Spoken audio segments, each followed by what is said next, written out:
নমস্কার বন্ধুরা, আমি সঞ্চারী। আমার চ্যানেল ইএইচ কুকিংয়ে আপনাদের সকলকে স্বাগত। আজকে নিয়ে এসেছি নিরামিষ ওল আলুর ডালনার রেসিপি, যেটা গরম ভাতে খেতে অসাধারণ লাগে। নিরামিষ রান্নার দিনে কিন্তু এইভাবে একবার ওল আলুর ডালনা বা ওল আলুর রসা বানিয়ে খেতে পারেন। খেতে এতটাই ভালো লাগবে যে গরম ভাত শুধুমাত্র এটা দিয়ে কিন্তু খাওয়া হয়ে যাবে। রান্নাটা করার জন্য মাঝারি মাপের একটা ওলের টুকরো নিয়ে খোসা ছাড়িয়ে প্রথমে ডুমো ডুমো করে কেটে নিয়েছি। এবার ওলটাকে আমি প্রথমে একটু ভাপিয়ে নিচ্ছি। ভাপানোর জন্য একটা পাত্রে জল দিয়ে জলটাকে আগে গরম করে নিয়েছি। তারপর তার মধ্যে এক টুকরো লেবু দিয়ে ওলের টুকরোগুলো দিয়ে সিদ্ধ করব। লেবুটা দেওয়ার কারণ এটাই কি, ওল সিদ্ধ করার সময় অনেক সময় পাত্রটা কালো হয়ে যায়। এভাবে লেবু দিয়ে রাখলে কিন্তু জলটা কালো হবে না, পাত্রটাও ভালো থাকবে। একটুখানি নুন আর একটুখানি হলুদ দিয়ে প্রায় 6-7 মিনিটের জন্য মিডিয়াম টু হাই ফ্লেমে কিন্তু ওলের টুকরোগুলোকে প্রথমে ভাপিয়ে নিতে হবে। আর যতক্ষণ ওলটা সিদ্ধ হচ্ছে আমি একটা মশলা বানিয়ে নিচ্ছি। একটা বাটিতে 1 চামচ জিরের গুঁড়ো, 1 চামচ ধনের গুঁড়ো, 1 চামচ কাশ্মীরি লঙ্কার গুঁড়ো, লাল লঙ্কার গুঁড়ো আর একটু হলুদ দিয়ে গুলিয়ে রেখে দিলাম। এইভাবে মশলা আগের থেকে গুলিয়ে জলে রাখলে কি হয়, বেশ একটা বাটা মশলার কিন্তু স্বাদ আসে।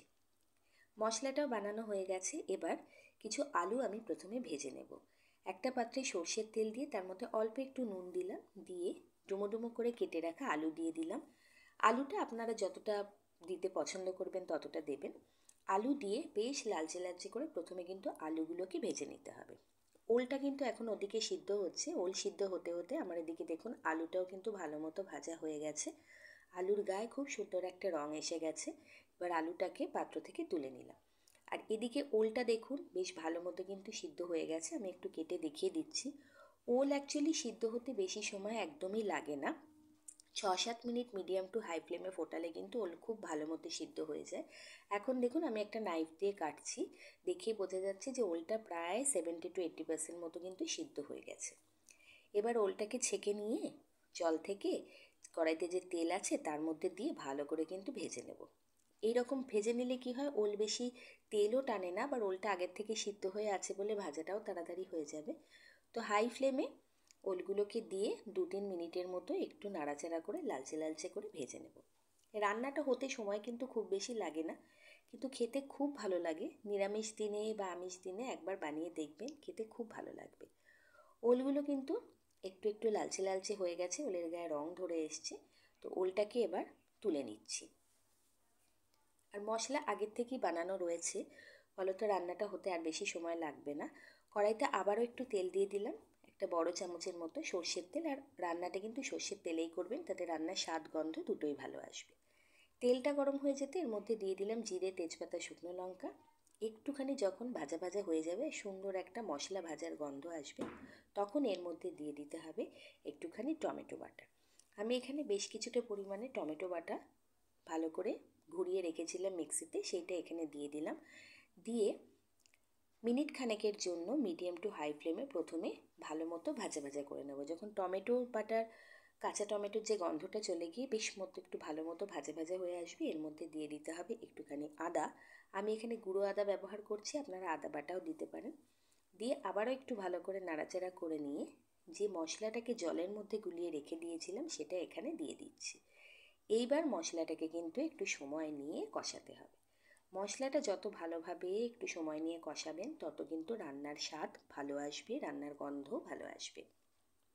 মিডিয়াম টু হাই ফ্লেমে 2-3 মিনিট ভালো করে কষিয়ে নেওয়ার পর দেখুন তেল ছেড়ে দিয়েছে, ওপরে তেল ভেসে উঠেছে, মানে মশলা খুব ভালো মতো কষানো হয়ে গেছে। এবার যে আলুগুলো আগে ভেজে রেখে দিয়েছিলাম, সেই আলুগুলো আগে দিয়ে দিচ্ছি।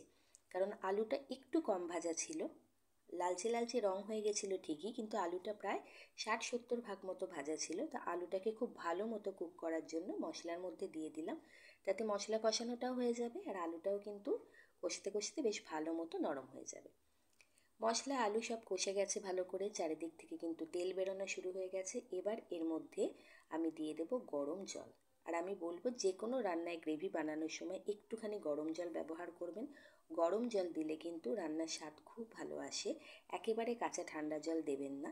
তো ঈষৎ উষ্ণ জল আমি এখানে দিয়ে দিলাম নিজের আন্দাজ মতো, যতটা আমি ঝোল রাখতে চাই। দিয়ে সব কিছুকে ভালোভাবে মিশিয়ে নিয়ে প্রথমে 3-4 মিনিটের জন্য ফুটতে দেবো। এবং 3-4 মিনিট মতো ফোটা হয়ে গেলে পরে এর মধ্যে কিন্তু ওলটা অ্যাড করব। ওলটা আগে দিচ্ছি না, কারণ ওল খুব নরম হয়, আর ওলটা প্রায় 70-80 ভাগ কিন্তু নরম ছিল। আগের থেকে ওল দিয়ে দিলে কিন্তু ওলটা একদম ঘাটা ঘাটা হয়ে যাবে, খাওয়ার সময় ভালো লাগবে না। তেলটা ওপর দিকে ছেড়ে গেছে, মানে গ্রেভিটা প্রায় রেডি হতে চলেছে। এমন সময় ভেজে রাখা ওলটা দিলাম, দিয়ে আরও 2-3 মিনিটের জন্য ভালো মতো মিডিয়াম টু হাই ফ্লেমে কিন্তু বয়েল করে নিতে হবে। আর এই সময় দিয়ে দিতে হবে নিজের স্বাদ অনুযায়ী নুন মিষ্টি। ওল সিদ্ধ করার সময় নুন দিয়েছিলাম, আলু ভাজার সময় নুন দিয়েছিলাম, সেই জন্য আন্দাজ মতো আমি এখানে বেশ খানিকটা নুন দিয়ে দিলাম। সাথে গোটা কাঁচা লঙ্কা চিড়ে দিয়ে দিচ্ছি, আর দিয়ে দেবো খুব সামান্য একটু চিনি। চিনিটা আমি বলবো স্কিপ করবেন না, একটু চিনি দিলে কিন্তু নিরামিষ রান্নার স্বাদ একদম খুলে যায়, খুব ভালো হয়। তো অতি অবশ্যই একটুখানি হলেও চিনি দেবেন। সব কিছুকে আবারও ভালোভাবে মিশিয়ে নিলেই কিন্তু ওলের ডালনা বা ওলের রসা পরিবেশনের জন্য একদম রেডি হয়ে যাবে। কিন্তু নামানোর আগে এর মধ্যে যে দুটো জিনিস দিতে হবে সেটা হচ্ছে একটুখানি গরম মশলা আর একটুখানি ঘি। রান্নাটা এখন প্রায় পুরোপুরি কমপ্লিট। গ্যাসের ফ্লেমটাকে এবার আমি বন্ধ করে দিচ্ছি। বন্ধ করে দিয়ে এর মধ্যে দিয়ে দেব বেশ কিছুটা পরিমাণে গরম মশলা আর ঘি।